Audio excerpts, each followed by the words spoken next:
So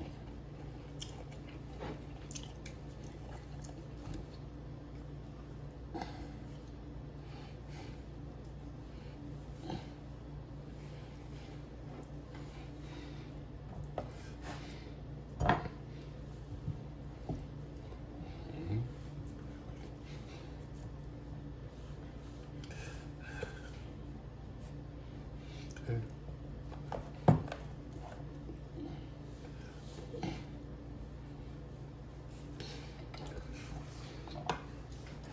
So guys,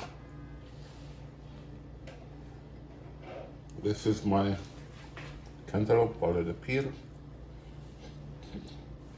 So